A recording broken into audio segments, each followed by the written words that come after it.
In today's video, we're talking about whether starting a podcast is still worth it. And I'm going to give you an honest answer that a lot of people don't want to hear. What's up, you guys? My name's Ashley. And if you've been thinking about starting a podcast, but keep telling yourself it's too late or too saturated, you're probably looking at it completely wrong. Because the people who think podcasting doesn't work anymore are usually the ones who quit before it ever had the chance to. So I'm going to talk about why podcasting is still worth it and what I would do if I was starting over from scratch. Okay, so let's get into it. So what makes podcasting so valuable right now is the level of connection it creates. You're not trying to compress your thoughts into 30 seconds or follow trends to just get attention. You actually get space to explain how you think, what you believe, why something truly matters to you. And that alone puts you in a completely different category than most content. It also becomes the center of your content system. One episode can turn into multiple clips, social posts, emails, and even ideas for offers. Instead of constantly trying to create new content from scratch, you're building everything from one core piece. Over time, that compounds. The more episodes you have, the more ways people can find you, and the more trust you build with your audience. A lot of people hesitate to start a podcast because it feels like there's already too many out there. They assume that if they don't already have a big audience, no one is going to listen. But that completely ignores how most podcasts actually grow. Most podcasts don't take off quickly. They build slowly, and then they start to compound over time. And that's exactly what happened with my podcast. Most people just don't stay consistent long enough to see that happen. A huge percentage of podcasts don't even make it past the first few episodes. People record 2 or 3, don't see immediate results, and then stop. That means the real competition is not as big as it looks. It's just the people who keep showing up. So instead of asking whether it's too late, you should be asking whether you're willing to stay consistent when it feels like nothing is happening yet. The opportunity right now is not in starting a podcast for quick growth. It's about building something that creates true depth.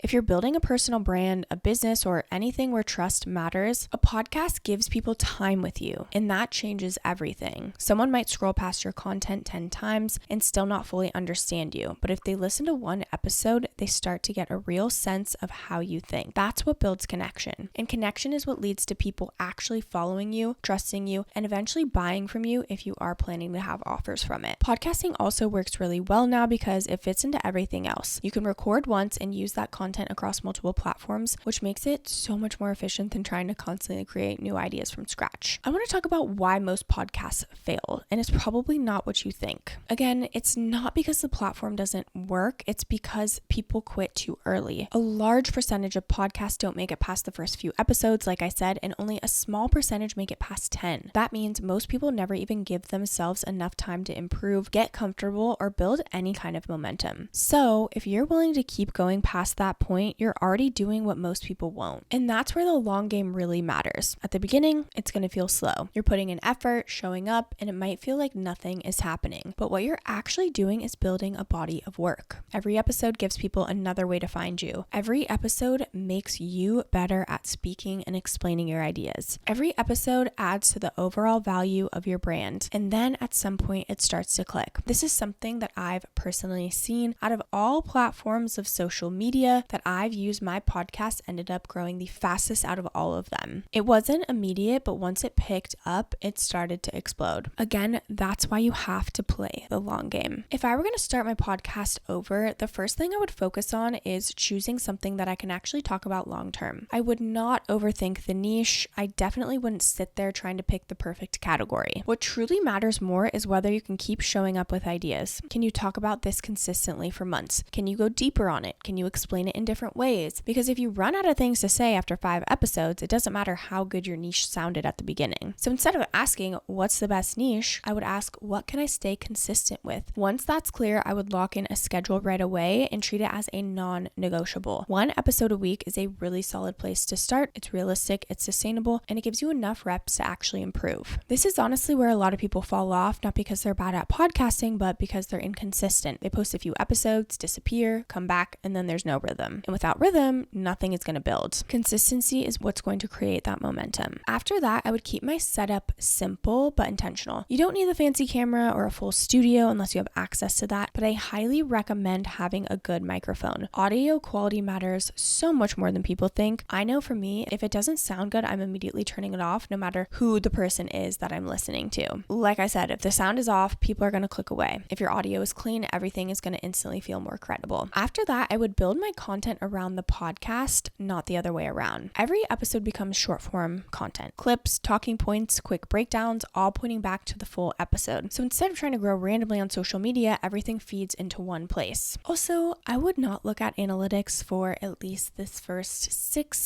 8 months, even a year. No downloads, no views, none of it. Because in the beginning, the numbers are usually low, and if you're constantly checking, it's going to mess with your consistency. Instead of focusing on performance, focus on building a body of work, getting better at speaking, getting clear in thoughts, and stacking episodes. And finally, I would think about branding in a different way. Your brand is not just about what you talk about, it's about how you package it. For example, my podcast is the It Girl Mindset. The titles, the hooks, and the overall feel, it has that elevated It Girl energy vibe, but the actual content goes much deeper. I talk about identity, nervous system, subconscious reprogramming, shadow work, and everything in between. So the brand pulls people in, but the depth is what actually keeps them. That's how I would approach it, not just what I'm saying, but how does this feel when someone first sees it? Because attention gets the click, but substance is what builds the connection. And if you combine that with consistency over time, that's when a podcast actually starts to grow. If you're just starting a podcast, one of the biggest mistakes you can make is overcomplicating the setup. Again, you don't need a full studio or perfect production, but what you do need is a simple way to record consistently without friction. And that's where tools like Riverside come in. So Riverside is focused on high quality recording, especially if you're doing interviews or want separate audio and video tracks for better editing later. It records locally, which means your audio and video quality stays strong even if your internet connection isn't perfect. That's a really big deal if you're bringing on guests or creating longer form content. The reason this tool is so important is because it's not just about quality, it's about consistency. If recording feels complicated, you're going to avoid it. If it feels simple, you're much more likely to show up regularly. And podcasting only works if you stay consistent. So if you're interested in checking out Riverside, you can actually get started for free by using our link down in the description below. So all you would do is click our link, click podcasts, social clips, and click start for free. And you can go ahead and get signed up very simply. In terms of pricing, they have a couple different options here. So you can always start for free, like I said. Then they have the pro, the live, the webinar, and the business. So with the pro plan, it's $24 per month. With this, you can record up to 4K video quality, amazing audio quality, 15 hours of multi-track recordings, teleprompter for the host, no watermark, and then editing and repurposing tools, as well as even hosting and publishing. So it's really an all-in-one platform where you can record, edit, and then go ahead and even publish it to your podcast directories. Then they've got the live plan, which is $34 per month. With this, you get everything in the pro plan, but you can also live stream and then other things like stream to YouTube, Facebook, custom overlays for branding, etc. Then they have the webinar plan, which is $79 per month. You get everything in live, but you also get the webinar features. So host webinars with up to 100 people, pre-record and stream the session like it's live, lead capture tool, automated email reminders, and more. Lastly, they do have a business plan, and this is produced at scale with full control. So you do have to book a demo with them, but you get content scaling, full remote control, collaboration, 24/7 priority support, and enterprise grade security. So if you want to check out either of these plans, again, that link is down below for you, and you can go ahead and get started with a free trial. Starting a podcast makes sense if you're focused on building something long-term. If you want to create a deeper connection with your audience, share your ideas in a more meaningful way, and build a brand that people actually trust, this is one of the best platforms that you can use. It's especially valuable if you're building a personal brand or business where your voice and perspective matter. This is probably not the best fit for you if you're looking for fast results or if you don't want to commit to showing up consistently. Podcasting rewards consistency, not shortcuts, but if you're willing to stay in it and keep improving, it's absolutely still worth it. I know it can feel like you're late or like everything has already been done, but most people don't lose because they started late. They lose because they stopped too early. If you want to go ahead and check out Riverside to make your podcasting experience 1,000 times easier, we do have that link down in the description below. I do want to mention that these are affiliate links, which means we may earn a small commission at no extra cost to you. So if you do choose to use our links, we just want to thank you so much in advance for supporting our channel. It really helps us to continue to create free content just like this. This channel is dedicated to helping founders find tools to build smarter and faster without the overwhelm. Don't forget to like, subscribe, and leave any comments or questions below. We'd love to hear from you. Thank you so much for watching, and I'll see you in the next video.